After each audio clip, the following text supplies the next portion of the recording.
Dy prej figurave më të përfolura në aferat e mafjes farmaceutike, Dorian Sadiku dhe Kliti Hoti, rezultojnë të jenë pjesë e shërbimit diplomatik shqiptar me status konsuinderi, mandat, imunitet dhe privilegje diplomatike. Ky është një skandal i shumë fish që tregon se si krimi ekonomik dhe korrupsioni politik kanë depërtuar deri në diplomacinë e shtetit shqiptar. Sipas dokumenteve të siguruara nga pamfleti, Ministria për Evropën dhe Punët e Jashtme në maj dhe shtator 2022, me firmën e ish-ministres Olta Xhaçka, ka miratuar emërimin e Dorian Sadikut si konsul nderi i Portugalisë dhe Kliti Hotit si konsul nderi i Hungarisë në Shqipëri, vendime të firmosura në kundërshtim të plot me rekomandimet e agjencive shtetërore antikrim dhe antimafia, që i kishin skeduar të dy për aktivitet kontrabande, falsifikime dhe pastrim parash përmes kompanive farmaceutike. Të dy kunetrit kanë marrë status të plot diplomatik, që përfshin imunitet personal dhe gjyqësor, pasaporta diplomatike, makina me targa CD që nuk kontrollohen në kufi, në kundërshtim me ligjin, që parashikon vetëm një automjet për çdo konsul nderi.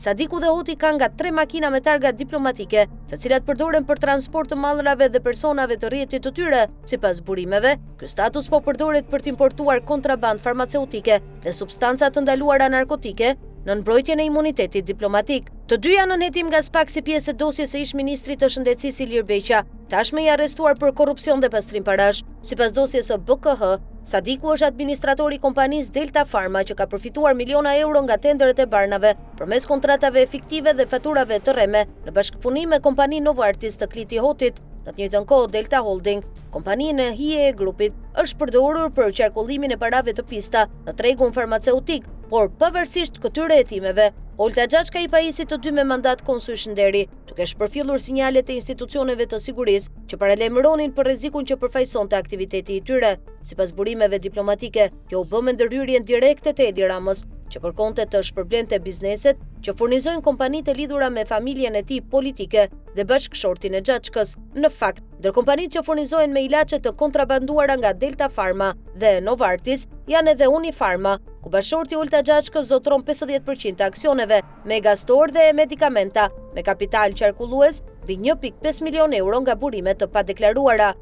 Përveç funksioneve diplomatike, Dorian Sadiku është kryetari i Unionit të Bizneseve Farmaceutike, ndërsa Kliti Hoti është kryetari i Shoqatës Shqiptare të Farmacive. Kjo u jep atyre kontroll absolut mbi importin dhe shpërndarjen e barnave në treg, fiksimin e çmimeve dhe monopolin e tenderëve publik në sektorin farmaceutik. Në praktikë ata kanë ndërtuar një rrjet të mbyllur që kontrollon të gjitha hallkat e tregut, nga doganat e depot, nga farmacitë tek institucionet shtetërore që miratojnë licencat. Në krye të këtij rrjeti janë dy konsuinderi me imunitet diplomatik dhe lidhje të drejtpërdrejta me kupolën politike të vendit. Sipas ligjit për shërbimin diplomatik, konsuitenderi duhet jenë persona me integritet të lartë dhe pa përfshirje në aktivitete tregtare që përbëjnë konflikt interesi me shtetin shqiptar, por në rastin e Sadikut dhe Hotit, ky parim është shkelur që në momentin e dekretimit, të dy janë biznesmen me interesa të drejtpërdrejta në fushën që mbulojnë dhe të përfshirë në hetime penale për korrupsion dhe pastrim parash. Në një vend normal, kjo do të ishte e mjaftueshme për të revokuar menjëherë statusin e tyre diplomatik dhe për të hapur një hetim penal për ata që i emëruan,